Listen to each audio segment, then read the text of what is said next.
Welcome back to Elevation 44. It's your girl B.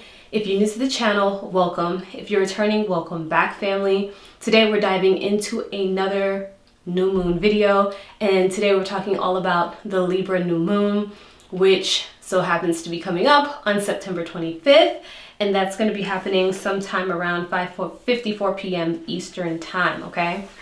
So the Libra new moon, one of the things about Libra season, it coincides or kicks off at the start of the fall or autumn equinox, okay?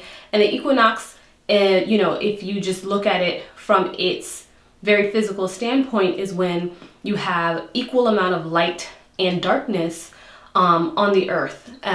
So you have 12 hours of sunlight and 12 hours of darkness. But when you look at it spiritually or symbolically, and you peel back those layers, it's really about creating balance. So the equinoxes are all about balance and a balancing act. And you can look at it many different ways. You can look at it the polarities, the dualities. You can look at it in so many different facets. When you talk about balance, it's not just about the play on light and dark, but it's the balance of the masculine and the feminine. It's the balance of, everything. So, Libra season really helps us highlight that and focus on that. And that's what this Libra new moon is going to be doing as well. The moon is also sitting at 2 degrees, and the number 2 in numerology is all about balance. It's about harmony. It's about partnerships.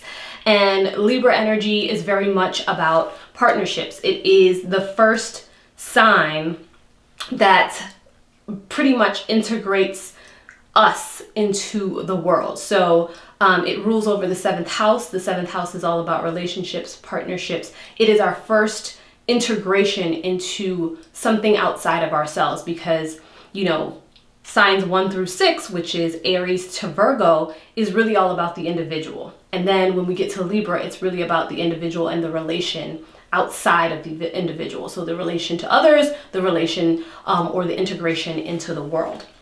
So Libra season is definitely interesting because it takes us into a different energy and it helps us kind of see things outside of ourselves, learn how to integrate outside of ourselves. Also highlights where we need to bring areas of balance, okay? So this is very timely because I think a lot of us are feeling a call to bring balance into, different areas of our lives. And for you to find that area for you, you're going to need to pull up your natal and transit chart and see what area of life is this really zooming in on for me. And in that natal and transit chart, which I always leave the link down in the description box, you're going to look for the house that this new moon is falling in for you. So you want to see where Libra is in your chart, what house that rules for you. And that's going to probably be the area of life where you need to really focus on bringing in that balance, okay? So again, all the information is down in the description box, as well as a little tutorial video that shows you how to find the house placement. So hopefully you guys are all set there, and that helps, highlight some other things for you. All right, so one thing about this Libra new moon is it's coinciding with this Mercury retrograde, and this Mercury retrograde has been something else. I think some people are just kind of, sliding through it unscathed. And then there are other people who are just oh gosh, can this thing just be over? And we know that Mercury retrogrades have a purpose. They're intended for us to slow down, go back, go over things that we previously missed, a time to reflect, a time to rest, a time to just, dial back some. So retrogrades in general are good, but they can be intense depending on what's happening and how that, affects your own personal chart. I will say with 7, I think there's 7 planets now or 6 planets now in retrograde, there is just a lot of internal reflection happening. How can we be better at certain things? How can we level up? And that's a lot of internal review that is happening through this Mercury retrograde. So Mercury retrograde started in the sign of Libra, and then now it's retrograded, or it's moved back into the sign of Virgo. So in Virgo, it's really highlighting our need to perfect our processes, or to perfect our systems, our routines, how we, go about doing what we do in order to ensure the things in our lives that we want to bring in, like the success, the happiness, the joy, the fortune, all the different areas of our, the relationships, the love.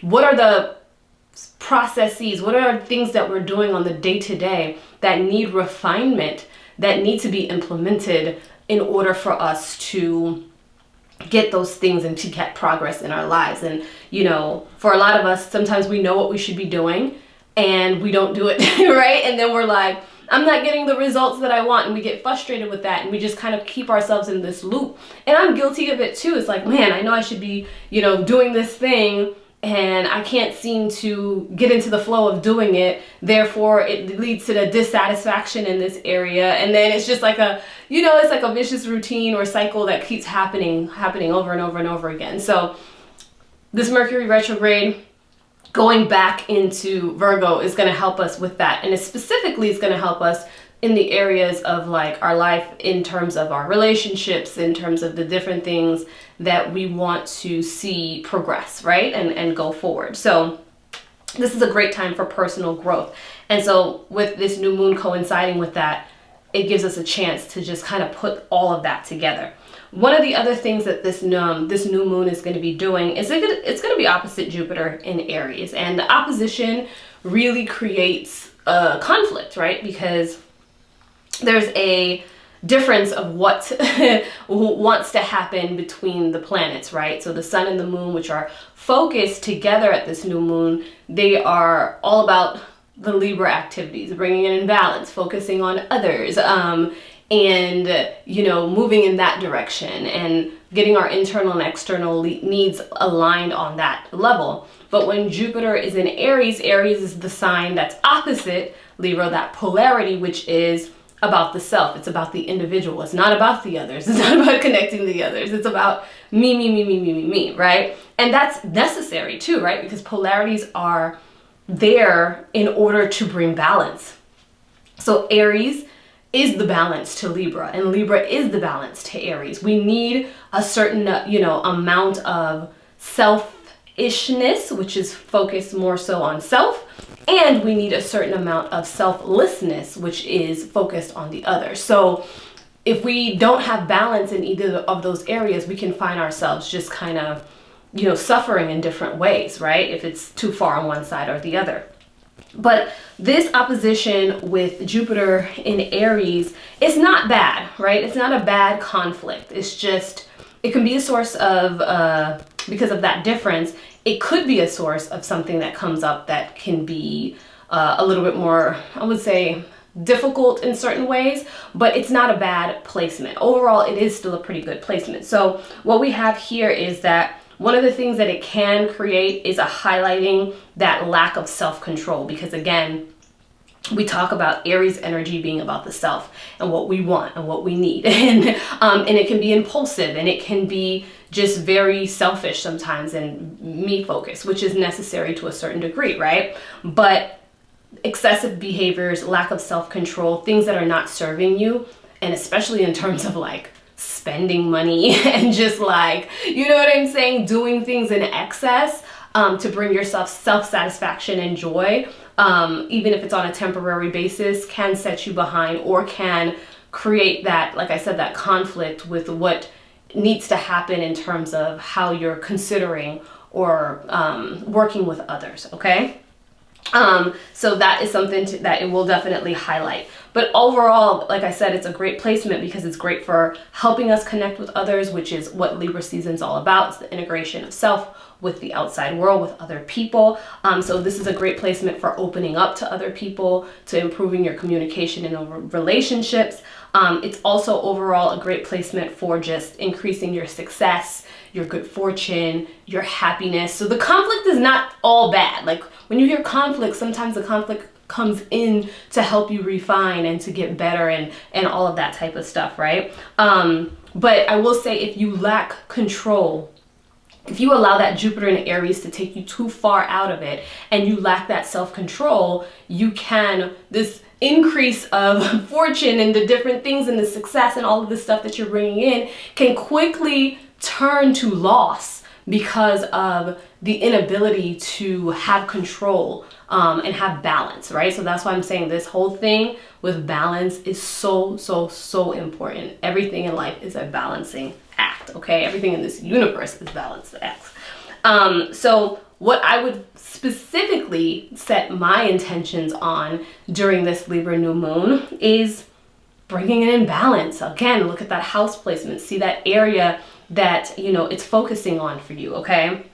Also, implementation with this Mercury retrograde, with it now going back into Virgo, really reviewing and seeing where you need to implement routines or systems for success, okay? So setting your intentions around bringing in, success, increasing your success, your fortune, your happiness, in whatever areas of life and however that looks like for you, okay? Also, boundaries. Boundaries are a huge thing that comes up in Libra season because, again, if we're too far out of balance on the other side, which is the Libra side, it's all about doing for others at the expense of ourselves, at the cost of self, right?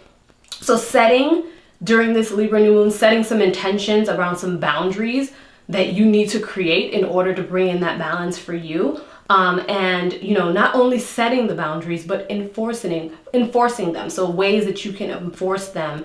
And, sometimes it rubs people the wrong way when you set boundaries. Do you need to set boundaries in your work situation, in your work life, with your coworkers, or if you have employees? Do you need to set boundaries in your family life? Do you need to set boundaries with your friends? Do you need to set boundaries with your spending, your money, your routines? There are different things. You can set boundaries with yourself too. It's not always necessarily about setting boundaries with others. So just really be honest with yourself and really figure out what boundaries you need to set in that area, okay? And then again, this is a great time to also do some heart chakra work in terms of, it's a great time for us to open up that heart center, become vulnerable, express ourselves with, someone.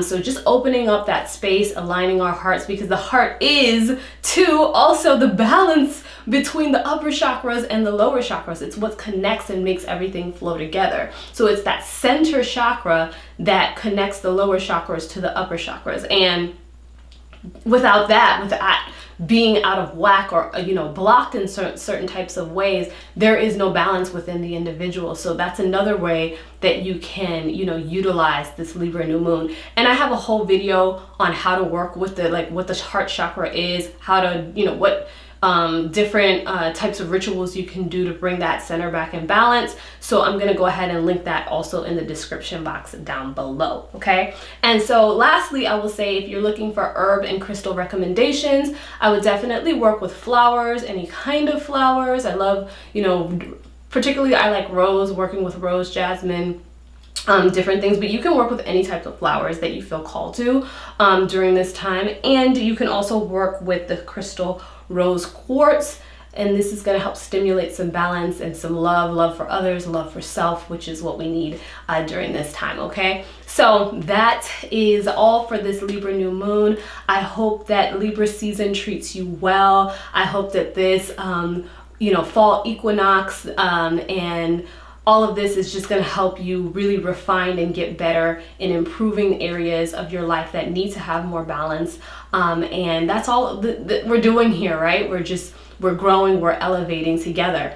And I'm going to shout out all my Libras who are experiencing a solar return during Libra season. Okay, drop your information down below. If you are a Libra moon, also drop your details down below. Love to hear from you all. And I will see you all in the next video. Have a good one. Peace.